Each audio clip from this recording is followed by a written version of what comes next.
Hello. I didn't realize this was about endangered species till 5 minutes ago. So I'm very sorry about that. I'm a psychiatrist and I study eating behavior. And what I'd like to do is tell you what might be a true story in time. And I'd just like to project us forward 10 years in time and tell you about the history of the future of food addiction. On the 5th of September 2017, chocolate was declared an addictive substance in the UK and the EU. And this momentous occasion actually received very little attention initially because the only immediate consequence was that the Belgian economy collapsed. However, 1 month later, when the legislation actually came into force, the full import of this change became apparent. Indeed, what is remembered most from that period are the tragic events of what is now thought of as Black Halloween. Slowly, but it got there. And there are still the scars of that event very widely felt in society. The number of parents who overnight became abusers of their children and other people's children, and had their children taken into care, and that's never been quite resolved yet. And in fact, the inquiry into the inquiry about what happened in Black Halloween essentially concluded that when the legislation came into place, actually, the politicians had nothing to base this on, so they just went for what they use for drugs.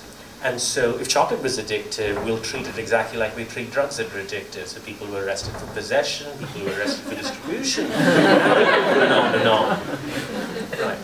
Okay, now, the thing is that once it was declared an addictive substance, there are some things that just naturally flowed from there. Because if chocolate is an addictive substance, one, we ought to do something about it, right? You've got to regulate it, you can't just let it be there. I mean, it'd be like selling cigarettes in Tesco, for God's sake. The second thing is, if it's an addictive substance, where are the addicts? I mean, they've got to be addicts, right? Because otherwise, how the hell are you an addictive substance?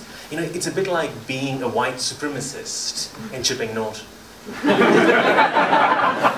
So there's got to be something out there. And the third thing is, well, if there are addicts, we ought to be doing something to treat them. And so plans followed from there on, with very interesting consequences. The first thing was that, well, you had to regulate chocolate. And if you're going to regulate chocolate, then certain things happened very quickly. No more multi-packs. You had to put a minimum size restriction assortment boxes. Large numbers of illegal chocolate productions had to be confiscated and burnt. You had to worry about people possibly overdosing, even though you had no idea what the hell would happen if they did actually. And the consequence of this was that the chocolate trade was very quickly driven underground. And chocolate just happens to be one of those products that's perfect for distribution. I mean, they worked out the packaging, it's in convenient containers, it can be easily stored, doesn't need any special conditions. I mean, anybody could just carry it around in a pocket, for God's sake. So that was the first thing that happened. I mean, there were much more far-reaching consequences of that, and I'll come back to that in a moment. Because the other pressing issue that emerged was, well, where were the addicts? And there were certainly certain aspects of society that worked very hard to discover these addicts. And in this regard, the work of Jeremy Kyle has always been highly commended. And there were droves of people who did come out of the woodwork and say, well, you know, actually, I am a food addict. But they just weren't enough to actually sustain the pressure for this being an addictive substance. Now, I should set the context for what all this came into being from. The World Health Organization declared that obesity had gone from being an epidemic to being a pandemic. That was one. Second, in the early noughties, there were a set of interesting studies that came out saying that actually you could get rats addicted to bacon and cheesecake and cookies. And now this was serious stuff, you know, I mean, rats were getting addicted to cookies and cheesecake. I mean, if they were having horrible reaction to cosmetics, we'd all be up in arms. So this was really serious stuff. And so they worked out that actually there were ways you could get rats addicted to all this stuff. It didn't happen if you just let them hang around this stuff. You had to really put them in a cage and say, well, this is all you get to eat. And then in time, they would actually kind of get addicted to it, to the point of actually, you know, walking over electrified grids to get cheesecake. which is a very compelling image.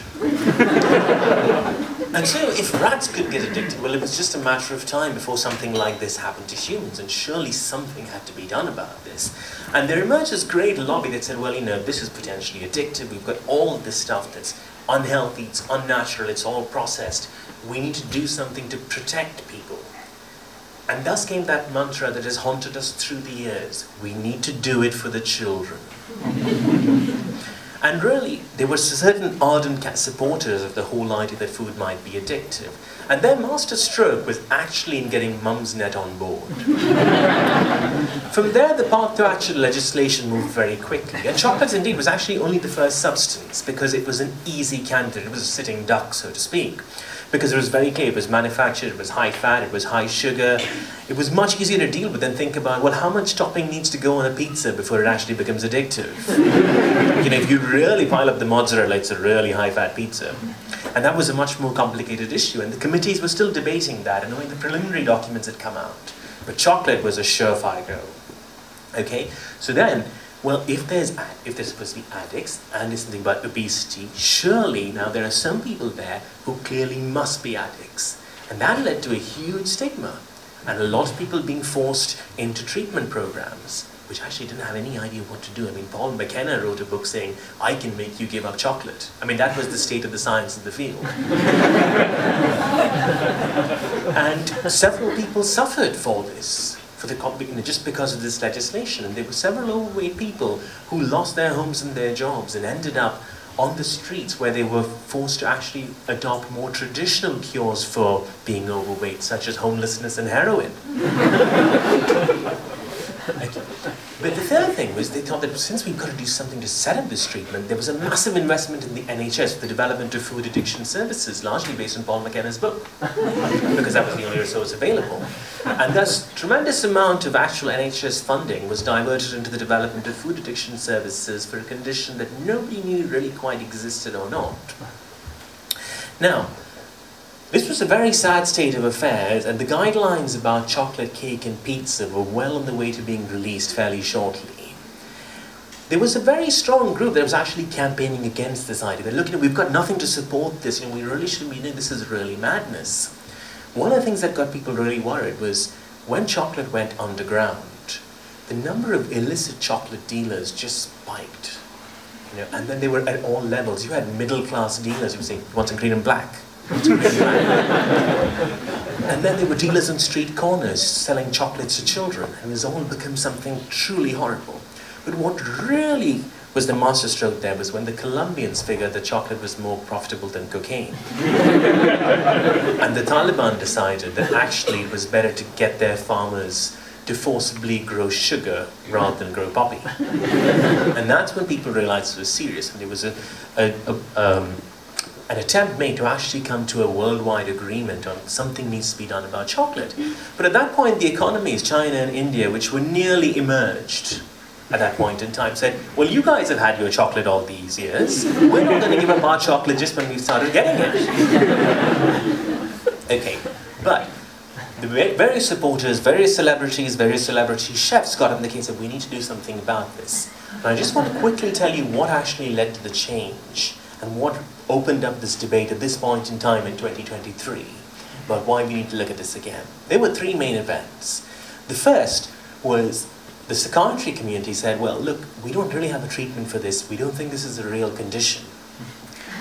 The moment a psychiatrist said that, the Scientologists said, we're anti-psychiatry, immediately we're up in arms. And said, well, no, this definitely exists. And this was a rare occasion where the Scientologists were actually part of the majority view. And this got people thinking, hold on, the Scientologists actually agree with us. Something might be wrong here.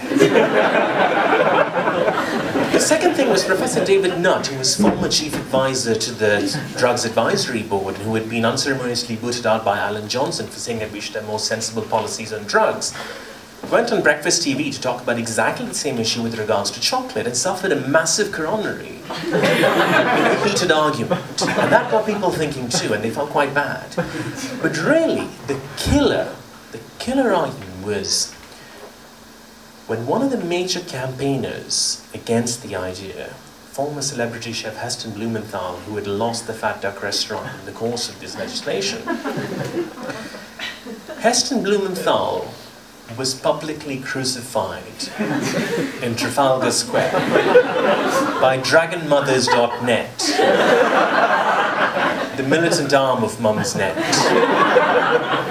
And as his last meal, he was served tofu shaped elegantly into a sponge with vinegar jus on a crown of tomato vines. And at that point, people said, "This has gone too far." Thank you very much.